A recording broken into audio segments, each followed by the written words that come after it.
بسم اللہ الرحمن الرحیم الحمد للہ وکفی وسلام علی عبادہ الذین اصطفی اما بعد فاعوذ باللہ من الشیطان الرجیم بسم اللہ الرحمن الرحیم ان الذین یلحدون فی آیاتنا لا یخفون علینا افمن یلقی فی النار خیر ام من یأتی آمنا یوم القیامہ اعملوا ما شئتم انہ بما تعملون بصیر فقال النبی صلی اللہ علیہ وسلم انہ سیکون فی امتی کذابون ثلاثون کلہم یزعم نبی اللہ وَأَنَا خَاتَمُ النَّبِيِّينَ لَا نَبِيَّ بَعْدِي صدق اللہ العظیم وصدق رسولہ النبی الکریم ونحن على ذلك لمن الشاہدین والشاکرین والحمد للہ رب العالمین سبحانک لا علم لنا الا ما علمتنا انک انت العزیز الحکیم۔ محترم بزرگوں، دینی اور اسلامی بھائیوں، نبی کریم صلی اللہ علیہ وسلم کے اس دنیا سے پردہ فرما جانے کے بعد سے ہی اس امت میں وقتاً فوقتاً فتنوں کا ظہور ہوتا رہا ہے۔ امت طرح طرح کے فتنوں کا مقابلہ کرتی چلی آ رہی ہے، آزمائشوں کا سامنا کر رہی ہے۔ ابھی تو پہلا ہی زمانہ تھا، ابو بکر صدیق رضی اللہ تعالی عنہ کا دور تھا کہ مسیلمہ کذاب نے نبوت کا جھوٹا دعویٰ کیا، طلیحہ نے دعویٰ کیا۔ اس طرح یکے بعد دیگرے آپ علیہ السلام کے دنیا سے پردہ فرما جانے کے بعد ہی سے یہ سلسلہ شروع ہو گیا، اور کوئی نہ کوئی فتنہ، کوئی آزمائش اس امت مسلمہ پر آتی رہی ہے۔ لیکن اس امت کے جیالے اور اس کے سرخیل اہل علم علماء ان فتنوں کا شد و مد کے ساتھ مقابلہ کرتے رہے ہیں، دندان شکن ان کو جوابات دیے ہیں اور ان کا قلع کما کیا ہے۔ ہمارے ملک ہندوستان میں جب تقریباً نبی علیہ السلام کی بعثت کو 950 سال گزر گئے تو اس ملک ہندوستان میں محمد جون پوری کے نام سے بھی ایک شخص کھڑا ہوا، جس نے ابتدا میں اپنے آپ کے مہدی ہونے کا دعویٰ کیا، پھر حضرت مسیح ہونے کا دعویٰ کیا، جس کی سرکوبی کے لیے صوبہ گجرات سے شیخ محمد طاہر پٹنی نے اپنے سر سے عمامے کو اتار دیا اور یہ عہد کیا تھا کہ جب تک اس کا قلع کما نہیں کر دوں گا تب تک اپنے سر پر عمامہ نہیں رکھوں گا۔ آج سے تقریباً 125 سال پہلے اور ایک فتنہ رونما ہوا، جس کو ہم فتنہ قادیانیت سے جانتے ہیں، جس کے لیے ہمارے علماء نے کچھ وقت کے لیے دارالعلوم دیوبند کو بھی بند کیا اور صف علماء نکل کر میدان کارزار میں آ گئے اس فتنہ قادیانیت کی سرکوبی کے لیے۔ بہاولپور کا مقدمہ بہت مشہور ہے، انور کشمیری علیہم الرحمہ کی وہ تقریر اور وہ للزدار خطاب آج بھی لوگوں کے کانوں میں گونج رہا ہے۔ اسی کے نقش قدم پر چلتے ہوئے اسی کے خوشہ چینوں میں سے اور اسی کے بچی کچی اولاد میں سے ایک ہمارے اس زمانے میں اور فتنہ وجود میں آیا۔ وقت تو اس کو کافی لمبا ہو گیا لیکن رونما ابھی ابھی ہو رہا ہے، جس کو ہم اور آپ فتنہ شکیلیت کے نام سے جانتے ہیں۔ غیر محسوس طریقے پر مسلمانوں کے قبائل میں یہ فتنہ پنپتا جا رہا ہے۔ اور ابتدا میں ہی کہہ دوں کہ یہ فتنہ وہ فتنہ ہے جس کے تعلق سے دارالعلوم دیوبند، مظاہر العلوم سہارنپور، شاہی مراد آباد اور اس قسم کے جتنے بھی معتبر دارالافتاء ہیں، ان سب نے اس جماعت میں شرکت کرنے والے، اس گروہ کو ماننے والے کے تعلق سے کفر کا فتویٰ تحریر کیا ہے۔ کیا ہے یہ فتنہ شکیلیت؟ کہاں سے آیا؟ کیسا ہے؟ شکیل بن حنیف کے نام سے ایک شخص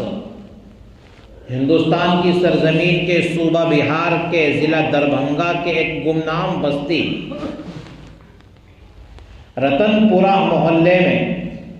ایک شخص پیدا ہوتا ہے۔ عثمان پور اس بستی کا نام ہے، چھوٹی بستی ہے۔ غریب گھرانے میں آنکھ کھولنے والا ایک آدمی ہے جس کا باپ شکیل حنیف نامی ہے، اور اس نے اپنے بیٹے کا نام شکیل احمد رکھا، جیسا کہ اس کے سرکاری ڈاکیومنٹ سے پتہ چلتا ہے۔ یہ شکیل جس وقت پیدا ہوا اس سے پہلے ہی اس کا خاندان قسم پرسی کے عالم میں تھا، معاشی تنگی کا شکار تھا، بلکہ اس زمانے میں جو اس کے باپ نے لاٹری کا دھندا چالو کر رکھا تھا، جس کو ہمارے علماء نے حرام قرار دیا ہے، تو ہم سیدھے سے الفاظ میں کہتے ہیں کہ اس کی گھٹی میں ہی حرام کاری پڑی ہوئی تھی۔ پہلی غذا ہی اس کے منہ میں پہنچی، وہ حرام کی غذا پہنچی تھی۔ حالانکہ صحیح بات تو یہ ہے کہ کسی خاندان کو اس طرح سے ٹٹولنا نہیں چاہیے، لیکن اگر کوئی ہمارے اسلام کی بے حکمی کے در پہ آ جائے تو پھر ہم اس کی نسلوں کو بھی نہیں چھوڑیں گے انشاءاللہ۔ تو یہ فتنہ عثمان پور سے جنم لے رہا تھا، اور یہ حنیف نامی شخص اسکول کی تعلیم حاصل کرنا شروع کرتا ہے۔ اس کے تعلق سے یہ بیان کیا ہے کہ انٹر تک کی تعلیم تو اس نے وہاں کے ملیہ کالج وغیرہ سے حاصل کی، لیکن معاشی تنگی کی بنا پر اپنے وطن میں گزر بسر نہ ہو سکا، تو وہاں سے منتقل ہو کر دہلی چلا آیا، اور دہلی میں نبی کریم نامی ایک محلہ ہے، اس محلے میں آ کر بود و باش اختیار کی۔ یہ نبی کریم محلے میں اس نے پارٹس کی دکان ڈالی، اور یہیں سے وقتاً فوقتاً دعوت و تبلیغ کے سفر میں نکلتا رہا۔ اس کا جنم 1967 میں ہوا ہے، اور اس نے 1990 کے بعد دہلی کو اپنا مسکن بنایا۔ 1990 میں دہلی منتقل ہوا، اور پہلے 5 سال اس نے نبی کریم محلے کے اندر اپنا وقت گزارا۔ 5 سال تک وہاں پارٹسوں کی دکان چلاتا رہا، اور دعوت و تبلیغ کے حلقوں میں شامل ہوتا رہا، شرکت کرتا رہا۔ لوگ اس کو اپنا قریبی اور اپنا سمجھ کر کے اس کے لیے باقاعدہ تعلیم کے حلقے لگواتے رہے۔ بڑا چالاک تھا، ذہین تھا،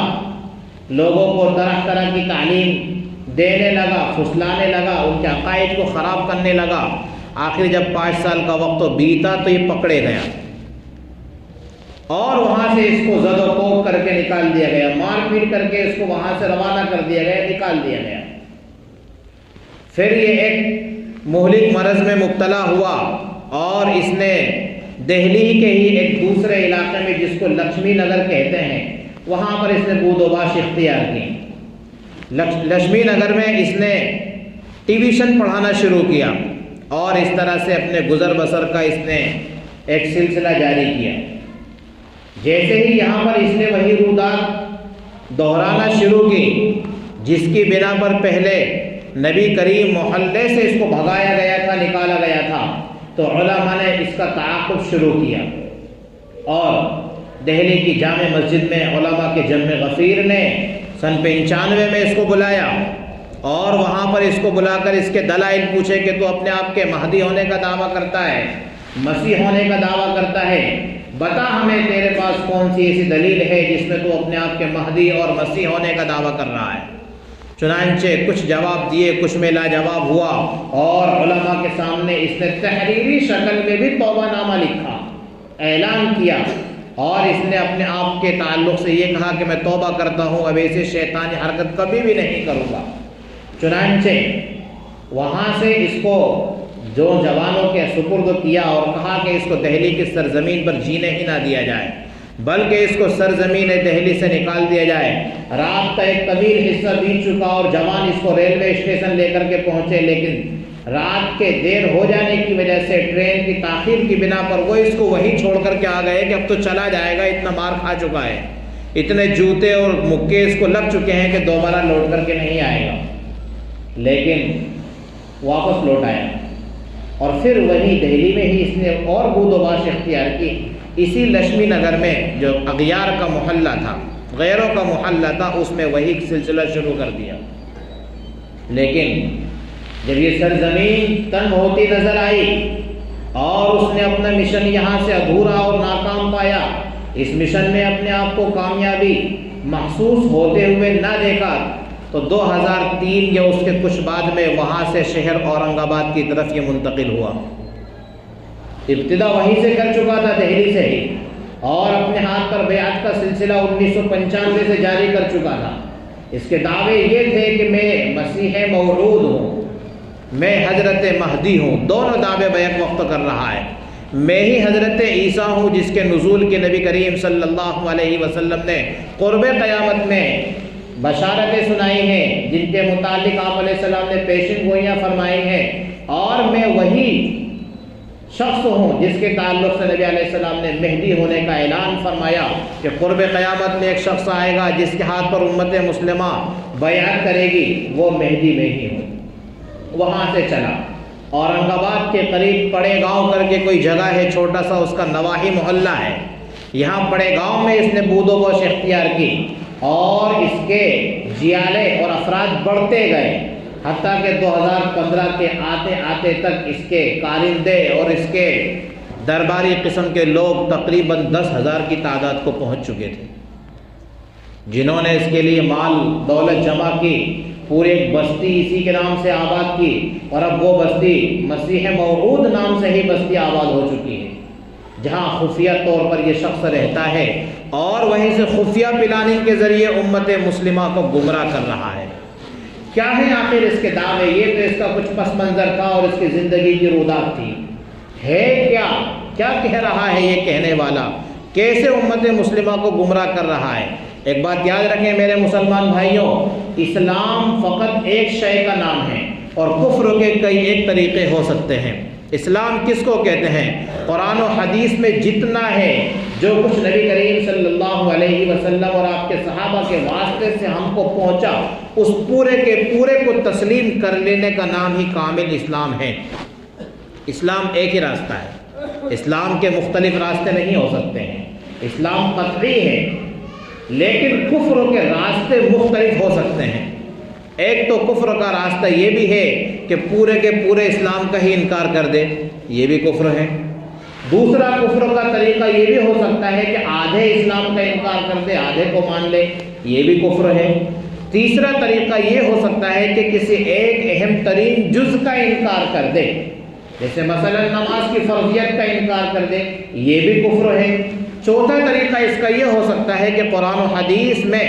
جو الفاظ نبی علیہ السلام کی زبانی امت مسلمہ تک پہنچے، جس کی صحیح تفسیر علماء اور محدثین مفسرین نے نقل کی ہے، اس کے خلاف اپنی منمانی تفسیر بیان کرنا اور اپنا منمانی مطلب نکال لینا، یہ بھی کفر ہے، جس کو الحاد کہتے ہیں، جس کو الحاد کہتے ہیں، اور اس عمل کے کرنے والے کو ملحدین کہتے ہیں۔ تو یہ فتنہ شکیل بن حنیف اس وقت اسی الحاد کی شکل میں ہمارے سامنے موجود ہے۔ نبی کریم صلی اللہ علیہ وسلم نے جو پیشن گوئیاں فرمائی تھیں اور جو آپ علیہ السلام نے حضرت عیسیٰ اور حضرت مسیح کے تعلق سے جو کچھ فرمایا تھا، اس نالائق خبیث ترین انسان نے سب کچھ اپنے اوپر اوڑھ لینا چاہا اور ان سب ساری بشارتوں کا اپنے کو ہی مستحق قرار دینا چاہا۔ اہل علم نے اس کے دلائل بہت باریکی سے تحریر کیے ہیں، یہ جمعہ کا خطاب ان باریک دلائل کا محل نہیں ہے، اس کی حقیقت میں آپ کے سامنے کچھ قول دینا چاہتا ہوں۔ اس کا دعویٰ یہ ہے کہ جس کے تعلق سے نبی کریم صلی اللہ علیہ وسلم نے یوں کہا تھا کہ قرب قیامت میں دجال رونما ہوگا، اور اس دجال کی سرکوبی کے لیے حضرت عیسیٰ علیہ السلام تشریف لائیں گے، حضرت مہدی تشریف لائیں گے تو وہ دجال بھی رونما ہو چکا ہے اور میری شکل میں مہدی اور مسیح آ چکا ہے، اپنے آپ کو کہتا ہے کہ میں مسیح بھی ہوں اور میں مہدی بھی ہوں۔ ہوتا اسی طرح سے ہے کہ ابتدا میں جب کوئی بھی شخص اس طرح کا دعویٰ کرتا ہے نبوت کا تو براہ راست ڈائریکٹ نبوت کا دعویٰ آج تک کسی نے نہیں کیا۔ ابتدا میں وہ دعویٰ یہی کرتا ہے کہ میں مہدی ہوں، کیونکہ مہدی ایک عام انسانوں میں سے ہوں گے، میں مہدی ہوں، بس یہی ایک دعویٰ کرتا ہے کہ میں مہدی ہوں۔ پھر ترقی کرتے کرتے کہتا ہے کہ میں حضرت مسیح ہوں، اور پھر کہتا ہے کہ میں آخری پیغمبر ہوں اور میں بھی ایک نبی بن کر تمہارے پاس آیا ہوں۔ جتنے بھی داعیان نبوت نبی علیہ الصلوۃ والسلام کے بعد گزرے وہ سب سالوں کا طریقہ یہی رہا ہے۔ خود آپ علیہ الصلوۃ والسلام کی وہ روایت جو ابو داؤد کی روایت ہے، جس کو میں نے بھی خطبے میں آپ حضرات کے سامنے ذکر کیا، آپ علیہ الصلوۃ والسلام نے ارشاد فرمایا، حضرت ثوبان کی روایت ہے، فرماتے ہیں نبی علیہ الصلوۃ والسلام، انہ سیکون فی امتی کذابون ثلاثون، 30 میرے بعد جھوٹے آئیں گے، ایک دو نہیں، 30 جھوٹے میرے بعد آئیں گے۔ کلہم یزعم نبی اللہ، ہر ایک یوں سوچے گا کہ میں ہی اللہ کا نبی ہوں، لیکن اے میرے امت کے ہوش مند لوگوں ذرا کان کھول کر کے سنو، انا خاتم النبیین لا نبی بعدی، میں خاتم النبیین ہوں، میرے بعد کوئی بھی نبی آنے والا نہیں ہے۔ ختم نبوت یہ ہمارا بنیادی عقیدہ ہے، ختم نبوت ہم مسلمانوں کا بنیادی عقیدہ ہے۔ قرآن مقدس نے بھی تو کہہ دیا، ما کان محمد ابا احد من رجالکم ولکن رسول اللہ وخاتم النبیین، وخاتم النبیین۔ قرآن نے بھی عقیدہ ہمارا بیان کیا کہ نبی کریم صلی اللہ علیہ وسلم ہی خاتم النبیین ہیں، آپ کے بعد کوئی بھی نبی آنے والا نہیں ہے، اور یہ وہی نبی ہے جس کی بشارت حضرت عیسیٰ علیہ السلام نے اپنے دور میں دے دی تھی، وَمُبَشِّرًا بِرَسُولٍ يَأْتِي مِن بَعْدِ اسْمُهُ احمد، میرے بعد ایک پیغمبر آئیں گے جن کا نام احمد ہوگا۔ اماں کا طے کیا ہوا نام احمد ہے، دادا کا طے کیا ہوا نام آپ علیہ السلام کا محمد ہے۔ تو نبی علیہ السلام نے آج سے تقریباً 1450 سال پہلے یہ خبر دے دی تھی کہ میرے بعد میری امت میں 30 جھوٹے پیدا ہوں گے، یکے بعد دیگرے پیدا ہوتے رہیں گے، اور ہر جھوٹا یہی دعویٰ کرے گا کہ میں نبی ہوں، لیکن ہاں سنو، نبی میں ہوں، خاتم النبیین میں ہوں، میرے بعد کوئی بھی نبی آنے والا نہیں ہے۔ یہ نالائق، بد دماغ، بدترین شخص شکیل بن حنیف جو اس وقت دعویٰ کر رہا ہے، وہ یوں کہہ رہا ہے کہ دجال رونما ہو چکا، جس کے نبی کریم صلی اللہ علیہ وسلم نے بشارت دی تھی۔ پوچھا کیسے رونما ہوا، تو کہتا ہے کہ دجال امریکہ اور فرانس کی شکل میں رونما ہوا۔ نبی علیہ السلام نے کہا تھا کہ اس کی پیشانی پر کافر لکھا ہوگا۔ اردو پڑھنے لکھنے والے جانتے ہیں کہ آپ لکھ کر کے دیکھیں امریکہ اور اس کے بعد میں فرانس، تو امریکہ میں آخر میں کاف اور الف کا لفظ آئے گا، اور فرانس کا پہلا کلمہ فا اور را آتا ہے، تو وہ ملا کر کے کہتا ہے امریکہ کا کاف اور فرانس کا فا اور را، مل گیا کافر۔ یہ دیکھو یہ دجال آ چکا ہے، کس کی شکل میں آیا؟ امریکہ اور فرانس کی شکل میں آیا۔ میرے نبی نے کہا تھا کہ وہ کانا ہوگا، ایک آنکھ والا ہوگا، یہ کہتا ہے کہ اس کی ایک آنکھ سے مراد تھی وہ سیٹن لائٹ جس کو امریکہ نے آسمانوں میں چھوڑ رکھا ہے، جس سے پوری کائنات پر وہ نظر دوڑا رہا ہے، یہ اس کی ایک آنکھ ہے۔ اس طرح کی غلط تعویلات احادیث مبارکہ میں یہ شخص کرتا ہے اور کہتا ہے کہ اس کی سرکوبی کے لیے میں آیا ہوں، میں اس کی سرکوبی کے لیے آیا ہوں، اور میں ہی وہ مسیح موعود ہوں جس کی نبی بشارت سنا رہے تھے۔ اس نالائق کو اتنی بھی سمجھ نہیں پڑی کہ پیارے حبیب صلی اللہ علیہ وسلم نے جس دجال کے تعلق سے اپنی امت کو ڈرایا، اور آپ نے نہیں، آپ سے پہلے پیغمبر جتنے بھی آتے رہے سب پیغمبروں نے اپنی قوم کو دجال کے فتنے سے ڈرایا۔ اس دجال کے تعلق سے آپ علیہ السلام کے صاف الفاظ ہیں کہ وہ کوئی فرد ہوگا، کوئی انسان ہوگا، کوئی انسان ہوگا، اور اس کی مشابہت بھی آپ علیہ السلام نے بیان فرما دی تھی۔ ابن قطن خزاعی جو زمانہ جاہلیت میں مر چکا تھا، اس کے مشابہ ہوگا۔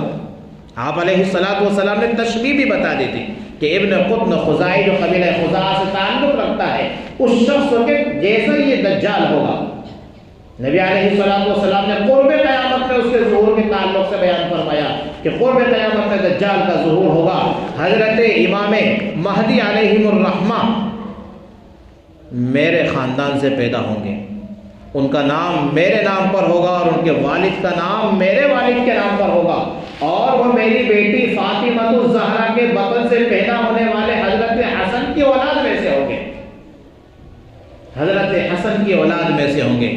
مدنی ہوں گے، مدینہ منورہ کے خلیفہ کی وفات ہو چکی ہوگی، تو یہ حضرت مہدی مدینہ منورہ سے اس غرض سے نکل جائیں گے کہ کہیں لوگ مجھے ہی خلیفہ نہ بنا لیں، لوگ میرے ہی ہاتھ پر بیعت نہ کر لیں، اس لیے وہ مدینہ منورہ سے نکل کر کے حرم شریف مکہ مکرمہ تشریف لے آئیں گے، چنانچہ وہ بیت اللہ کا طواف کر رہے ہوں گے کہ حجر اسود اور مقام ابراہیم کے درمیان لوگوں کو پہچان لیں گے، اور اسی مقام پر زور و زبردستی ان کے ہاتھ پر لوگ بیعت کریں گے، ان کے ہاتھ پر وہیں پر لوگ بیعت کریں گے۔ اس کا پتہ قبیلہ سفیانی کو چل جائے گا، وہاں سے ایک لشکر آئے گا حملہ آور ہونے کے لیے، مدینہ کے باہر بیدا نامی، مکہ اور مدینہ کے درمیان جو چٹین میدان ہے بیدا نامی مقام پر، اس مقام پر اللہ تبارک و تعالیٰ اس لشکر کو زلزلے میں جکڑ کر ہلاک و برباد کر دے گا۔ عراق و خراسان کے علماء دو جوگ در جوگ جوڑ کر آگے بڑھ کر کے ان کے ہاتھ پر بیعت کریں گے، اہل حق زور و زبردستی ان کو اپنا امام اور خلیفہ منتخب کریں گے، یہ خود دعویٰ نہیں کریں گے۔ اس لیے ایک بات یاد رکھیں میرے بھائیوں کہ جس کسی نے دعویٰ کیا جھوٹا، کیونکہ جو بھی حضرت مہدی ہوگا دعویٰ کرے گا ہی نہیں، وہ جو بھی سچا مہدی ظہور ہوگا وہ کبھی بھی دعویٰ نہیں کرے گا، اور جو دعویٰ کرے بس یہی اس کی بڑی دلیل ہے کہ وہ جھوٹا ہے۔ اس کو پوچھتے ہیں کہ کیا تیرا نام محمد ہے، کیا تیرے باپ کا نام عبداللہ ہے، کیا تو سید خاندان سے ہے، تیرا نسب نامہ تو بہار میں دربھنگا ضلع میں جا کر عثمان پور گاؤں میں جا کر کے ملتا ہے، تیرا نام شکیل ہے، تیرا باپ کا نام حنیف ہے، کچھ بھی تو ثابت نہیں ہوتا ہے۔ یہ یہاں وہاں کی تعویلات کرتا ہے، اور وہ تعویلات بہت طویل ہیں، کہتا ہے کہ میرا اصل نام تو محمد بن حنیف محمد ہے، محمد شکیل میرا نام ہے، اور نبی علیہ السلام نے جس مہدی کے تعلق سے بیان فرمایا کہ اس مہدی کا نام محمد ہوگا، میرے نام کے ساتھ محمد لگ جانا کافی ہے۔ اب بے وقوف ساری کائنات کے مسلمانوں کے سامنے محمد کا کلمہ لگا ہوا ہے، تو اکیلا کون سا آ گیا کہ تیرے نام کے ساتھ محمد شکیل ہے؟ کائنات کے سبھی مسلمان پیارے حبیب صلی اللہ علیہ وسلم کے نام سے برکت حاصل کرنے کے لیے اپنے ساتھ محمد کا کلمہ لگا رہے ہیں۔ اس نے دعویٰ کیا کہ میں عیسیٰ ہوں، حضرت عیسیٰ علیہ السلام کے تعلق سے قرآن کریم کیا کہتا ہے؟ انی متوفیکا ورافعکا الیہ ومطہرکا۔ حضرت عیسیٰ علیہ السلام تو بنی اسرائیل کے پیغمبروں میں سے ایک پیغمبر ہے۔ حضرت عیسیٰ علیہ السلام کو تو اللہ تبارک و تعالیٰ نے زندہ آسمانوں پر اٹھایا ہے، اور حضرت عیسیٰ علیہ السلام حضرت مہدی کی خلافت کے قائم ہو جانے کے بعد جس وقت کے حضرت مہدی دمشق کی جامع مسجد میں نماز عصر کی امامت کے لیے تیار ہوں گے، اس وقت صخرہ بیت المقدس پر نزول فرمائیں گے۔ یہ حضرت عیسیٰ علیہ السلام کے نزول کا مقام ہوگا، صخرہ بیت المقدس پر جس وقت وہ نزول فرمائیں گے، فرشتوں کے کندھوں پر ان کے ہاتھ ہوں گے، اس طرح سے وہ زمین پر تشریف لائیں گے، اور حضرت مہدی علیہ السلام حضرت مہدی پیچھے ہٹیں گے، اور امامت کے لیے حضرت عیسیٰ کو آگے بڑھانے کی کوشش کریں گے۔ حضرت عیسیٰ اس وقت حکم کریں گے، تکبیر کہی جا چکی ہوگی، اقامت کہی جا چکی ہوگی، حضرت مسیح کہیں گے آپ ہی کی امامت میں مجھے اقتدا کرنی ہے، حضرت مہدی کی اقتدا میں حضرت عیسیٰ علیہ السلام نماز پڑھیں گے امت محمدیہ کے طرز پر، طریقے پر۔ ہم اس کو پوچھتے ہیں تو تیری ماں کے پیٹ سے پیدا ہوا ہے؟ حضرت عیسیٰ کے تعلق سے جو نبی علیہ السلام نے بیان فرمایا، وہ آسمان سے نازل ہونے کا حکم بیان فرمایا کہ وہ حضرت عیسیٰ علیہ السلام صخرہ بیت المقدس پر نزول فرمائیں گے، اور مقام نزول دمشق ہوگا۔ وہ تو دربھنگا میں پیدا ہوا ہے، عثمان پور دیہات میں جا کر کے پیدا ہوا، یہ کوئی دمشق ہے؟ یہی قادیان نے تعبیریں کی تھی، قادیانی نے بھی یہی کہا تھا غلام احمد قادیانی نے کہ جس دمشق کی بات نبی علیہ السلام نے حدیث میں کہی تھی اس سے میرا قادیان ہی مراد ہے۔ یہ اسی کے نقش قدم پر چل رہا ہے، اسی کے نقش قدم پر سیم چل رہا ہے، کوئی فرق نہیں ہے ان میں۔ بہرحال اس نے بہت سارے دعوے کیے اور بہت سارے دعوے کر رہا ہے، خفیہ طور پر ہمارے محلے میں اس کے کارندے چل رہے ہیں، گزر بسر کر رہے ہیں، اور ان کا حد کنڈا ہمارے وہ سیدھے سادہ لوگ مسلمان جو خصوصاً انگریزی تعلیم میں، یہاں وہاں کالج کی تعلیم میں، تجارتی کاروبار میں لگے ہوئے، ان پر اپنا ہتھ کنڈا آزماتے ہیں یہ،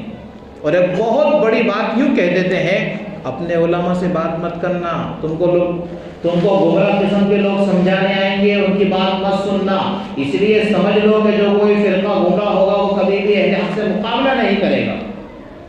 کوئی گمراہ شخص یہاں وہاں کے لفاظی مار رہا ہو، بات کر رہا ہو، اہل حق اگر اس کو سمجھانے کے لیے جائیں اور وہ ان کی بات سننے کو تیار نہ ہو، سمجھ لو کہ بس اسی طرح کا کوئی شکیلی ہوگا جو اس زمانے میں شکیل بن حنیف کا پرورده ہے۔ اس کے تعلق سے میں نے پہلے بھی کہا تھا کہ ہمارے علماء دیوبند نے صاف الفاظ فتویٰ تحریر کر دیا ہے، جو شکیل بن حنیف کو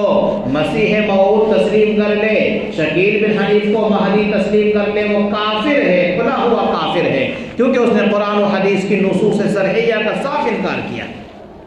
کافر اس کے تعلق سے کہا۔ بلکہ ابھی کچھ دیر پہلے دارالعلوم دیوبند کا فتویٰ دیکھ رہا تھا، دارالعلوم دیوبند میں یہاں تک لکھا ہوا ہے کہ ان کو اپنے قبرستان میں دفن بھی نہ ہونے دیں اور ان کی نماز جنازہ بھی نہ پڑھیں، ان کو اپنی مسجد تک عبادت کے لیے آنے بھی نہ دیں، بلکہ اور آگے بڑھ کر کے یوں کہا کہ ان کے روز نماز تلاوت کو تلاوت بھی نہ کہیں، ان کی نماز کو نماز بھی نہ کہیں، کیونکہ اس سے بھی ہمارے مسلمانوں میں ان کی عبادات سے غلط فہمی پیدا ہو سکتی ہے۔ یہ فتنہ ہم غافل نہ رہیں کہ ہمیں کوئی بتائے گا آ کر کے اس طرح سے فتنہ ہے۔ ہمارے نوجوان یہاں وہاں ملک بھر کا سفر کرتے ہیں، خاص طور سے ہم لوگ تجارت کی غرض سے، نہ معلوم کس کے ہاتھ ہم کہاں چڑھ جائے، کہاں برپا ہو رہا ہے۔ چلا تھا بہار سے، پہنچا تھا دلی، اور اس نے بود و باد اختیار کی اورنگ آباد میں، اور ابھی 3 دن پہلے ہمارے سیہور میں یہ فتنہ پکڑے گیا، جس کا اسٹیشن بھوپال میں بنا ہوا ہے، یو پی میں لکھنؤ میں اس کا اسٹیشن اور بنارس میں اس کا اسٹیشن بنایا ہوا ہے، جگہ جگہ اپنے آفیسز انہوں نے قائم کیے۔ ہمارا ہی حلیہ پہن کر کے آئیں گے، لمبی داڑھی والے ہوں گے، کرتا و پائجامہ والے ہوں گے، لیکن ہم کو کیا کہیں گے وہ؟ آؤ ہم تم کو علامات قیامت جدید سائنس سے سمجھاتے ہیں۔ یہ ان کی پہلی بات ہوتی ہے کہ نبی علیہ الصلوۃ والسلام نے جو علامات قیامت بتائی ہیں، تمہارے علماء نہیں سمجھا پائے تم کو کہ وہ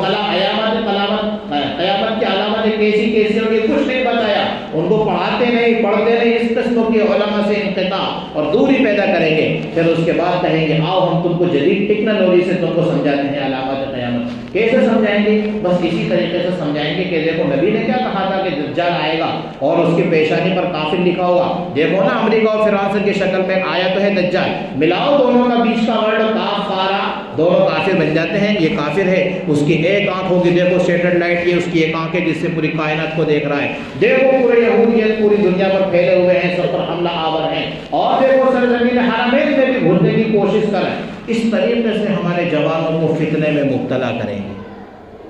اس طریقے سے ہمارے جوانوں کو فتنے میں مبتلا کریں گے۔ اس کے لیے میرے بھائیوں ضروری ہے کہ قرآن مقدس جو ہم کو تعلیم دے رہا ہے، یا ایھا الذین آمنوا اطیعوا اللہ واطیعوا الرسول واولی الامر منکم، اللہ کی اطاعت کرو، رسول اللہ کی اطاعت کرو، اور اپنے جو نمائندے ہیں، اہل حق علماء ہیں ہمارے زمانے میں، ان کی تابعداری اختیار کرو۔ فَإِن تَنَازَعْتُمْ فِي شَيْءٍ فَرُدُّوهُ إِلَى اللَّهِ وَالرَّسُولِ، قرآن کی تعلیم ہے۔ اگر تم میں آپس میں کوئی ایسا اختلاف برپا ہو جائے، مثال کے طور پر اس قسم کا کوئی فتنہ رونما ہوتا ہوا نظر آئے، پکڑ کے لاؤ مسجد کے امام صاحب کے پاس، مفتی صاحب کے پاس، اس کو قرآن یہ تو کہتا ہے فَإِن تَنَازَعْتُمْ فِي شَيْءٍ، آپس میں کسی بات پر تم جھگڑ پڑو، فَرُدُّوهُ إِلَى اللَّهِ وَالرَّسُولِ، اللہ اور اس کے رسول کی طرف لوٹاؤ، مراد قرآن و حدیث کی طرف اس کو لے کر کے جاؤ۔ فَإِن تَنَازَعْتُمْ فِي شَيْءٍ فَرُدُّوهُ إِلَى اللَّهِ وَالرَّسُولِ إِن كُنتُمْ تُؤْمِنُونَ بِاللَّهِ وَالْيَوْمِ الْآخِرِ، اگر سچے پکے مومن ہوگے تو اسی نقش قدم پر چلو گے۔ یہ قرآن ہم کو کہتا ہے، یہ قرآن کی تعلیم ہے۔ عقیدہ ختم نبوت وقت تو بہت طلب کرتا ہے کہ اس کے لیے ہمارے علماء نے ڈھیر ساری لمبی تقاریر کی ہیں۔ میرے بھائیوں، یہ عقیدہ ختم نبوت ہمارا جزوی اور ہمارے ایمان کا ایک حصہ ہے، ایمان کا اٹوٹ حصہ ہے۔ عقیدہ ختم نبوت اگر کسی شخص کا ناقص ہے، وہ مسلمان بھی نہیں ہے، مسلمانوں کے محلے میں جینے کا حقدار بھی نہیں ہے، مسلمانوں کے ساتھ رشتہ ملاقات رکھنے کا حقدار بھی نہیں ہے، اس کا رشتہ بھی ہمارے ساتھ نہیں رہ سکتا، وہ ہماری مسجدوں میں نہیں آ سکتا، وہ ہمارے قبرستانوں میں داخل نہیں ہو سکتا، اور نہ ہی ہم مسلمانوں کے لیے اس کی نماز جنازہ پڑھنا جائز ہے۔ تو یہ اس زمانے کا ایک بڑا خطرناک فتنہ ہے جس کے تعلق سے تحفظ ختم نبوت کے ذمہ داران کوشش کر رہے ہیں، لیکن ہم یوں غافل بن کے نہ بیٹھے رہیں کہ ہمارے گوگاؤں میں نہیں آیا، کوئی ایسا کسی ڈیجیٹل شکل میں کہیں سے آئے گا نہیں کہ ہم کو آتا ہوا دکھ جائے گا، ہم ہی میں سے کچھ لوگ پیدا ہو جائیں گے جو وہاں سے ٹریننگ لے کر کے چلے آئیں گے، اس قسم کی باتیں سنا کر کے اور اس قسم کے غلط عقیدے لے کر ہم ہی میں کچھ لوگ آ جائیں گے، اور ان کا آخری پیغام یہ ہوتا ہے کہ نبی کریم صلی اللہ علیہ وسلم کے صحابہ نے اپنے جسم کے 100 ٹکڑے کا کروانا تو گوارا کیا، لیکن نبی علیہ السلام کے خلاف ایک بات بھی سننا گوارا نہیں کی۔ ہم بھی شکیل بن حنیف ہمارا نبی ہے، ہم اس کے صحابہ ہیں، ہم نے بھی عہد کر لیا ہے اپنی جان اس کے نام پر قربان کرنے کے لیے، تم ہمارے 100 ٹکڑے تو کر سکتے ہو لیکن ہمیں منوا نہیں سکتے۔ اتنے پکے بن جاتے ہیں، اتنے مضبوط اور اتنے پکے بن جاتے ہیں، بلکہ ابھی تک کی تاریخ اور ابھی تک کی رودات تو یہی بیان کرتی ہے کہ جو اس فتنے میں چلا گیا وہ لوٹا نہیں ہے، جو فتنہ شکیلیت میں جا چکا ہے وہ لوٹ ہی نہیں رہا ہے، سب کچھ ان کا اجاڑ دیا گیا، گھر سے بے گھر کر دیا گیا، قوم قبیلے سے نکال دیا گیا، سب کیا گیا، لیکن وہ فتنہ شکیلیت سے منکر ہونا کے لیے تیار نہیں ہے، کرتا ہی نہیں فتنہ شکیلیت کا انکار، بلکہ شد و مت سے اس کا اقرار ہی کرتا ہے کہ ہم تو مان چکے ہیں وہی ہمارا نبی ہے اور اسی کو ہم تسلیم کر چکے ہیں، کسی بھی طریقے سے اس کے انکار کے لیے تیار ہی نہیں ہوتے ہیں۔ تو میرے بھائیوں، ایسے موقع پر ہم چوکنے رہیں، ہم تعلیمات قرآن کے حلقے لگائیں۔ ایک بات بہت دن سے دل میں یہ بار بار آتی ہے، اتنا بڑا ہمارا مرکز گوگاواں جامع مسجد الحمدللہ، تعلیمی حلقے قرآن حلقے ہمارے ہونے چاہیے، کم از کم کبھی کبھار قرآنی محفلیں ہمارے یہاں سجنی چاہیے جس میں قرآن کریم کی صحیح تفسیر ہمارے سامنے آنی چاہیے۔ یہ صرف جمعہ ہفتہ 20-25 منٹ ہماری تربیت ہماری تعلیم کے لیے کافی نہیں ہے۔ کسی عالم دین کو منتخب کر کے قرآن کی تفسیر کا ہم آغاز کرائیں، جب تک امت قرآن سے نہیں جڑے گی تب تک صحیح راہ پر نہیں آ سکتی۔ امت کو قرآن سے جوڑنا، امت کا قرآن سے اس زمانے میں جڑنا ان فتنوں کی لہروں کے دوران سخت ضرورت ہے، یہ امت کی بہت اہم ترین ضرورت ہے۔ کسی مفسر کو ہم طے کریں اور اپنے درس قرآن کے حلقے لگوائیں، رمضان میں تو ضروری طور پر ہمارے یہاں درس قرآن کا حلقہ ہونا چاہیے۔ قرآن کریم ہم اتنی عمریں ہماری گزر گئی سنتے کیا امام صاحب نے الحمدللہ رب العالمین کے اندر پڑھا کیا معلوم ہم کو، کیا قل هو اللہ احد کے اندر ہمارے امام صاحب نے پڑھا کیا معلوم ہم کو۔ یہ قرآن فہمی بھی ہمارے اندر کچھ تو آئے، پوری نہیں تو اتنا تو ہمارے سامنے آ جائے کہ قرآن کریم ہم سے مخاطب ہو کر کیا کہہ رہا ہے، کلام الہی ہم سے کیا کہنا چاہتا ہے، اللہ اپنے اس کلام میں ہم کو کیا کہہ رہا ہے، کون سی بات ہم کو سنا رہا ہے۔ تو امت کو قرآن حلقے سے جوڑیں، تفسیر قرآن کے حلقے جاری کریں اور اس طرح سے فتنوں کے لیے ہم چوکنا رہیں، تیار رہیں، خود بھی تیار رہیں۔